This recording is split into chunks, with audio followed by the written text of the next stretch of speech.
തമിഴ്നാട് നിയമസഭാ തിരഞ്ഞെടുപ്പിന് ഒരു മാസം ബാക്കി നിൽക്കെ ദ്രാവിഡ മണ്ണിൽ രാഷ്ട്രീയ തന്ത്രങ്ങൾ മുറുകുകയാണ്. തമിഴ് രാഷ്ട്രീയത്തിന്റെ ചരിത്രത്തിൽ ഭരണ തുടർച്ച എന്നത് അത്ര എളുപ്പമുള്ള ഒന്നല്ല.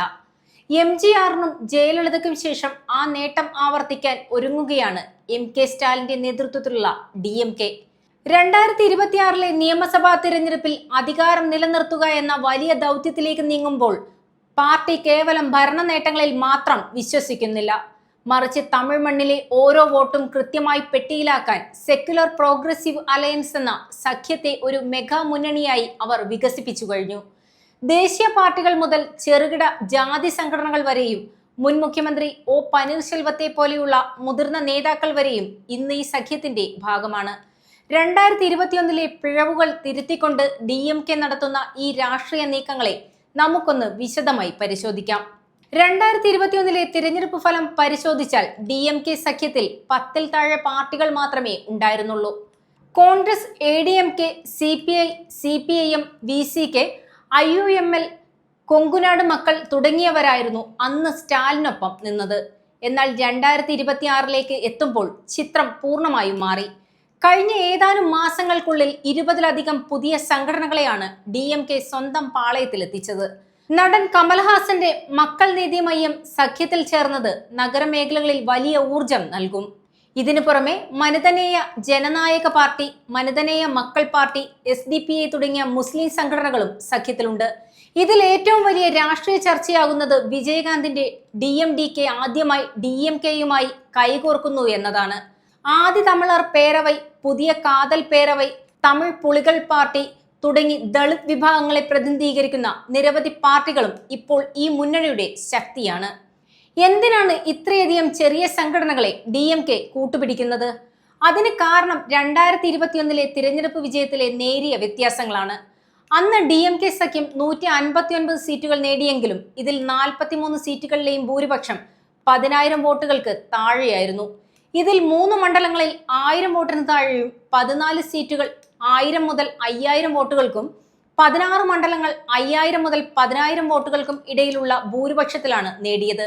മന്ത്രിമാരായ ദുരൈമുരുകൻ, S രഘുപതി തുടങ്ങിയവർ പോലും ഇത്തരം നേരിയ ഭൂരിപക്ഷത്തിലാണ് ജയിച്ചു കയറിയത്. ചെറിയൊരു വോട്ട് വിഭജനം ഉണ്ടായാൽ പോലും ഈ സീറ്റുകൾ കൈവിട്ടു പോകുമെന്ന് DMK ഭയപ്പെടുന്നു.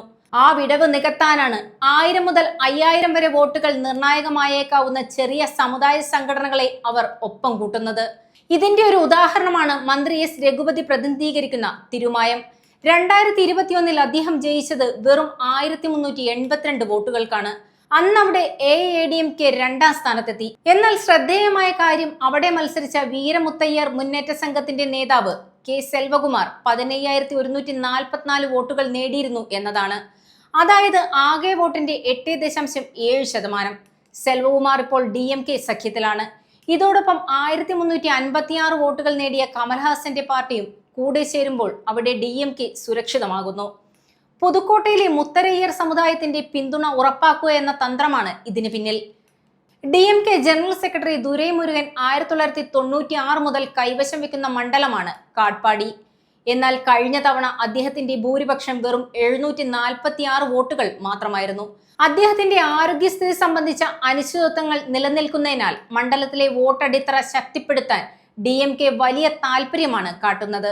ഇതിനായി MMK, SDPI, MJK, IUML തുടങ്ങിയ ഇസ്ലാമിക സംഘടനകളെ DMK സഖ്യത്തിൽ സജീവമാക്കി. കൂടാതെ ആദി തമിഴർ പേരവൈ, തമിഴ് പുളികൾ കച്ചി തുടങ്ങിയ ദളിത് സംഘടനകളെയും അവർ ഒപ്പം നിർത്തിയിരിക്കുന്നു.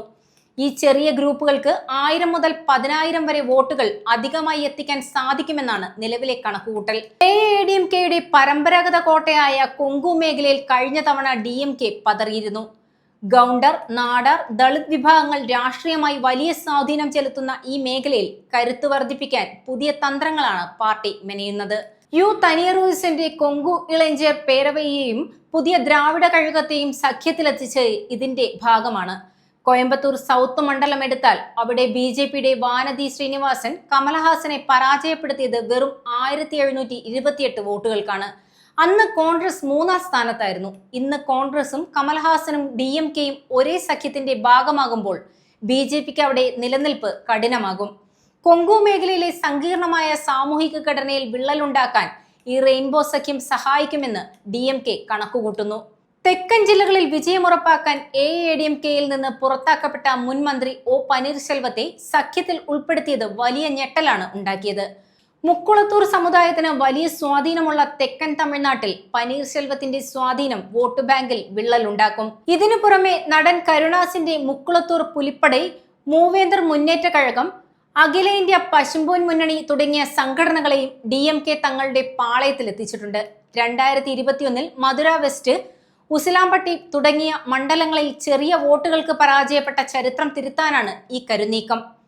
2021 ADMK ജയിച്ച പല മണ്ഡലങ്ങളും ഇപ്പോൾ DMK ലക്ഷ്യമിടുന്നു. കൃഷ്ണഗിരിയിൽ AADMK ജയിച്ചത് വെറും 794 വോട്ടുകൾക്കാണ്. അവിടെ 3000-ലധികം വോട്ടുകൾ പിടിച്ച കമലഹാസന്റെ പാർട്ടി ഇപ്പോൾ DMKയുടെ കൂടെയാണ്. വേപ്പനഹള്ളിയിൽ KP മുനുസ്വാമി ജയിച്ചതും DMDKയും MNMും പിടിച്ച വോട്ടുകളുടെ സഹായത്തിലാണ്. ഇവർ രണ്ടുപേരും DMK സഖ്യത്തിലായതോടെ AADMKയുടെ സ്ഥിതി അവിടെ പരുങ്ങലിലാകും. കടലൂരിലെ വൃന്ദാചലത്ത് പ്രേമലത വിജയകാന്ത് നേടിയ 25,000 വോട്ടുകൾ ഇത്തവണ DMK സഖ്യത്തിന് ലഭിച്ചാൽ അവിടെ കോൺഗ്രസ് സ്ഥാനാർത്ഥിയുടെ വിജയം സുനിശ്ചിതമാകും. നിലവിൽ BJP ഉത്തരേന്ത്യയിൽ പ്രയോഗിക്കുന്ന സോഷ്യൽ എഞ്ചിനീയറിംഗ് മോഡലാണ് DMK ഇവിടെ നടപ്പിലാക്കുന്നത്. ശശികലയെയും പനീർശെൽവത്തിനെയും പോലുള്ള നേതാക്കൾ അകന്നതോടെ ADMK ഒരു ചെറിയ സാമൂഹിക അടിത്തറയിലേക്ക് ചുരുങ്ങി. ഈ അവസരം ഉപയോഗിച്ച് എല്ലാ സമുദായങ്ങളെയും ചേർത്തു നിർത്തി ഒരു സാമൂഹിക നീതി സർക്കാർ നിലനിർത്താനാണ് DMK ശ്രമിക്കുന്നത്.